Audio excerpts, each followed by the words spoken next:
And when you start to do this inner work rather than just continuing to hold your position, what can happen is there might be a softening to where you don't have to chase after sex in the same way, or you don't have to resist sex in the same way.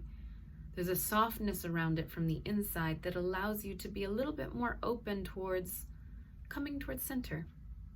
Not all the way over to where your partner is. That's not actually fair. And I think in the long run, it's not how we grow together. We grow by finding a balance, not wholly being taken over by the other person and becoming someone other than we are. No, we grow into being a little bit different, a little bit more open.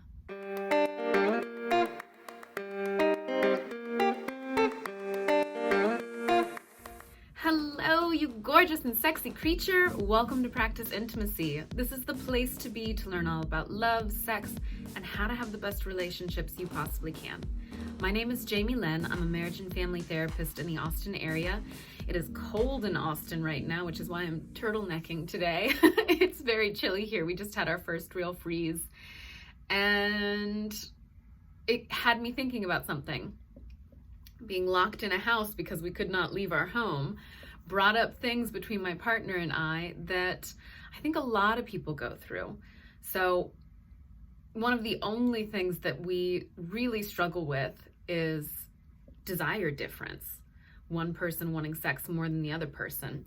And when I talk to couples in my office and also random couples I meet, because I share with them that I'm a sex therapist and they start telling me information, which is wonderful. Don't stop. If you meet me in public, you are welcome to talk to me about your life. I love it. And maybe I can even help you in the few minutes we talk to each other. Who knows? But I hear so many people talking about desire discrepancy. And it's one of the most painful things that happens between partners. Mostly because it's really about difference between them. Not always, sometimes there's more going on, but so often it's genuinely about one person just having a stronger drive for sex than the other person. And trying to negotiate that is challenging because neither person is wrong. It is totally fine and awesome to have a high sex drive. It is totally fine and awesome to have a lower sex drive. There's nothing wrong with either one of them. Though granted, I will say, often the person with the lower sex drive is told that they're wrong, which is not true, but often that's what's told in this culture. And I would say that is rooted in patriarchal values and the reality that most of the time it's the female partner who is less interested in sex. That's not always true, but most of the time that is the case. So let's just do an introduction to this topic and a little bit around what you might possibly do in your relationship if this is happening to you. But I am sure that I will do more videos about this subject. Disparate Desire is what we call it in the therapy world. Just because it's such a prevalent issue. So many people are trying to manage this, and coming into a space where we can talk about it a little bit more on this channel and to each other, because a lot of people go through this. It's nice to be able to discuss it with others. I think it'll free up space to where there's more room to explore. Because really, in the end, that's what needs to happen, is an exploration of how can we, these people who have different levels of desire, how can we come to a space that's somewhere in the middle that feels good to both of us? Because if you're on two ends of a spectrum, expecting a person to come all the way to you or you go all the way to them does not work and is a little bit selfish. In reality, the healthiest thing is for both people to find somewhere in the middle that feels more balanced and mutually pleasurable for each person involved. And often what we do is we get into these spaces where we're on either side of the spectrum. I want more sex, I want less sex, and just dig our heels into that position. And that is natural and normal. Check out my videos about protective stances if you are interested in why this is natural and normal, but I'll give you just a little quick summary. When we feel threatened, protective parts of us come online and try and take care of us. And so in this case, the person who wants more sex, who knows why they feel threatened? Maybe it's their connection that feels threatened. Maybe it's their value that feels threatened. Maybe it's their feeling of being wanted by a person they love that's being threatened. And their protective stance, their way of trying to resolve this internal threat, is by asking for more sex. Whereas this person who has a lower sex drive, maybe they're feeling used, unappreciated, undervalued, forced in some way. And so then their protective stance comes online and says, no, I'm not going to have more sex. I don't want to. And then each person is stuck in this space of threat. And when I say threat, I mean physiological, psychological threat. Our body, our whole system responds to feeling scared, especially in relationship, because we're relational creatures. And so if there's some kind of threat between me and the person that I am closest to, my partner, the person I love, the person I live with, your system goes into a threat mode. And then from there, we're both kind of just stuck in, how do I best protect myself? I try and protect myself by getting more sex. I try and protect myself by not convincing really, but trying to express like, no, that's not what I want. And then it just becomes this really painful cycle between two people who most of the time are really in love and want to make things work. And for some reason, this one piece is not clicking. And it makes everything more challenging. And so today, I'm really just wanting to do the brief overview and a tiny bit about what you might do. And later we'll get into more details, because there can be so many reasons why this person wants more sex, and there could be so many reasons why this person wants less sex. And we need to talk about those two to really get a full picture of disparate desire and how to work with it. Because every single person, every single couple that I meet who's going through this, it is nuanced, it is complex, it is different and honestly unique. I haven't experienced a single relationship where the pattern is exactly the same and the reasons why they're stuck in this pattern is exactly the same. And so we'll revisit this. But today, let's just talk a little bit about what each person might do to be a little bit more interested in coming towards center. The very first step is internally wondering about what threat you're attempting to resolve, either by asking for more sex or by saying no thank you to sex. And so inside yourself, whatever position you're in, just getting curious about, what am I afraid of? What am I worried about? By holding my position on this issue, having more sex, what am I hoping for? What will it get me if I have more sex, or if my partner agrees with me and is willing to have less sex? What will that get for me? Is it peace? Is it a feeling of being wanted? Is it a feeling of being valued? Just ask yourself that first. That's the place to begin. And when you have the answer to that question, see if you can bring some compassion and understanding towards yourself, that of course you are trying to get more sex, or of course you're trying to get your partner to stop asking for more sex, if that's the need underneath what's going on. And so let me give you a really concrete example. I'm going to do two examples, actually. I'm going to do an example from the position of wanting more, and I'm going to do an example from the position of wanting less. We'll start here. It's often a little bit easier to understand, whereas this one tends to be a little bit more complex. But let's start here.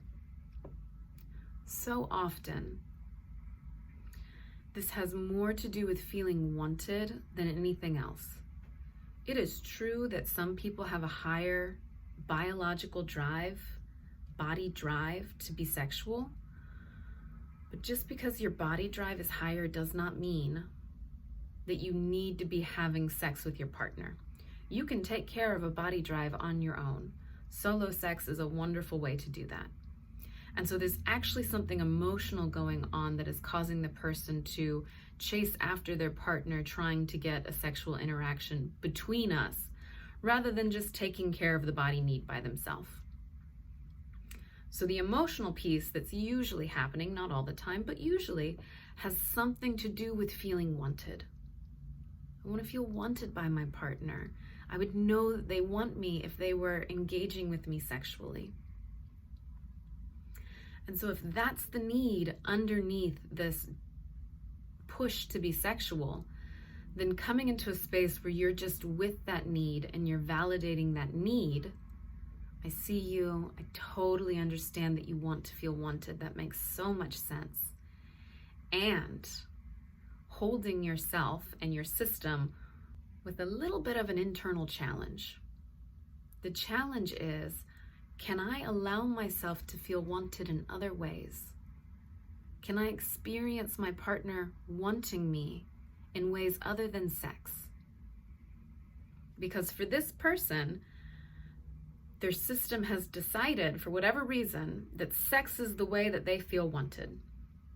And that might not be true for their partner. Their partner may want them in so many other ways. Maybe sex is a part of it, but it might be a smaller part of it because they're a different person. And that matters less to them. Who knows? That's an example. And so coming into a space where you can deeply hold your nervous system, your belief system around sexuality and being wanted, you can hold that with compassion and also challenge yourself to go, wait a minute. Can I feel wanted by my partner in other ways and meet this deep need that makes so much sense? And let go of the part of me that's trying to chase being wanted in a very specific way that I may not get from my partner. I may not be able to get the sex life that I want, but maybe I could get the wanting, the feeling of being wanted that I need. This is a little challenging, I know. This is actually why it's useful to do this work with a therapist or someone like that, life coach, whoever you can find that would be a good fit for you. It's helpful to have a resource like that because they are often good at being with you through the internal shifts that need to happen. It's hard to change in and of ourselves, just looking at our system, noticing where we're behaving out of patterned belief systems or behaving out of threat stances. It's hard to see that for ourselves. It's useful to have another person there, but I know it's also expensive. So as much as you possibly can, attempt to do this work on your own. And when you get stuck, consider seeking help. And I will also try and continue helping here. If you feel like, oh my God, she's speaking to me, but I need more information, leave me a comment. I am making these videos to try and help people come into a space where they understand the deep, complex things that are going on inside that make it hard to be in relationship and to be in intimacy day in and day out. And so share with me, and I will do my best to keep helping you work this out inside of yourself. On the other side, this person who wants less sex, there could be a number of things happening. I'm just going to go with one example today, but so many things could be happening. It could be that they have a trauma history. It could be that they're experiencing pain in their body because of sex.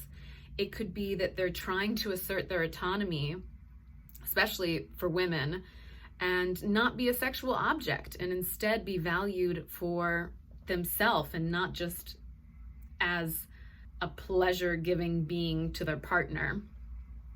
Or it could be that they never had an opportunity to figure out what they want, and they're stuck having sex in a way that our culture shows us is normal, the heteronormative narrative of intercourse being the end-all be-all, and it doesn't feel good to them, and it's not that fun to do. And there would be something that would be way more fun if they had the space to explore it, or if they would have been taught to explore it. So there's so many reasons. I've only listed a handful. There's tons more why this person might want less sex than the other person. But let's just talk about one example. Imagine that this person just doesn't get that much out of being sexual. Sure, it might feel nice, but for them, it's like the amount of work that I have to put in to come to a place where it feels nice is not worth the effort. I've met lots of people who express this, and it's men and women, who explain that the amount of work that it takes to get into the sexual space is not worth the reward of orgasm. They would much rather go see a movie with their partner, go to dinner with their partner, cuddle with their partner. They get more from that than trying to force themselves up to orgasm. And so for this person, what might be underneath the protective stance that is saying like, no, I don't want more sex, stop asking me, could be a need for rest, a need for peace. It feels better in my system to do enjoyable things that are less work.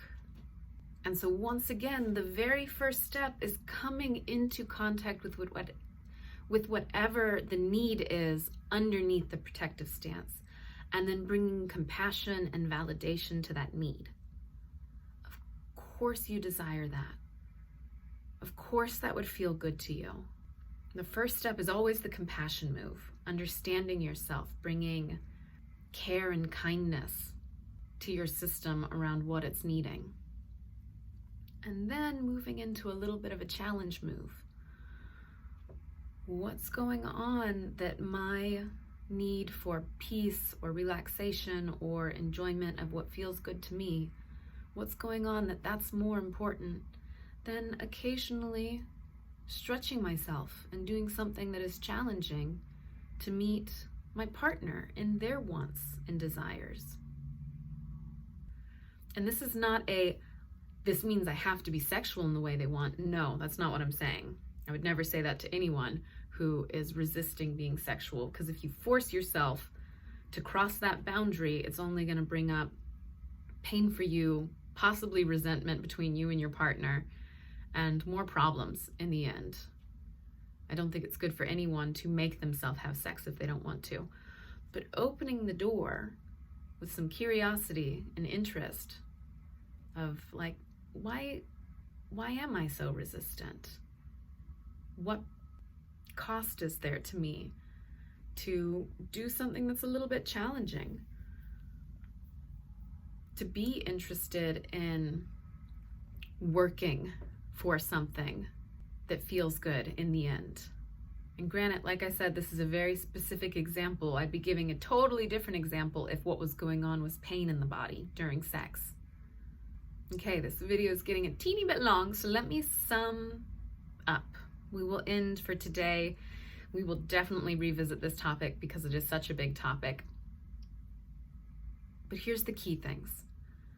First, it makes absolute sense that we humans get into threat stances and protective stances when confronted with desire discrepancy. One person wanting more sex, one person wanting less sex. Because sex is an integral part of being. It is innate, it is natural. There is a biological drive inside of us that pushes us to be sexual. And also it's emotional. And it is relational. And those two pieces can make it very messy for everyone involved. And if it's not going in the way that you're wanting, then of course your system is going to want to protect you, either by pushing for more sex or by trying to get your partner to stop asking for it. Of course that's what's going to happen. And so first, coming into contact with your position in this dance and getting curious about what is underneath it. What is causing me to ask for more? What is causing me to not want to have sex as frequently as my partner? And then being compassionate towards that deeper need that is underneath the position you've taken about sex. And then after that, after coming into connection with the deeper need, bringing compassion to it, then it's a little bit of a challenge towards yourself. What if I could get this need met in a different way? What if my need is protecting me, but in a way that leaves my partner experiencing a loss? And when you start to do this inner work rather than just continuing to hold your position, what can happen is there might be a softening to where you don't have to chase after sex in the same way, or you don't have to resist sex in the same way. There's a softness around it from the inside that allows you to be a little bit more open towards coming towards center. Not all the way over to where your partner is. That's not actually fair. And I think in the long run, it's not how we grow together. We grow by finding a balance, not wholly being taken over by the other person and becoming someone other than we are. No, we grow into being a little bit different, a little bit more open. And ideally, our partner grows with us. Because if we both move a little bit more towards center, then we can have a sex life that is enjoyable for both people. It might not be exactly what you want. You might be having a little bit more sex than what is your norm, or you might be having a little less sex than what your norm would be if you had it all your way. But there's nothing wrong with that. Learning how to be in relationship means not getting every single thing you want all of the time. I say that with a little bit of a chuckle because I think that's one of the greatest lessons we all need to learn in relationship. I don't get everything I want all of the time. And it's harder for some people than others. We are all designed to be a bit self-centered. It's how we're built. It's how we start out in this world. Think about children. They are inherently self-centered because they need to be. They cannot actually think about other people like an adult would be able to. But a little bit of that continues to hold on throughout life, and we grow into being more interested in taking care of others, especially the people that we love. Okay, I said this was long. It's continuing to be long. I hope you enjoyed this. Please like this video, send it to people who you believe would benefit from it. Leave me comments. This is a topic we will revisit, and if you had specific questions come up as you heard me talk about it for this first time, please put those in the comment section. I love reading them. I love getting a chance to respond to the questions you have. And I will see you next time. Bye for now.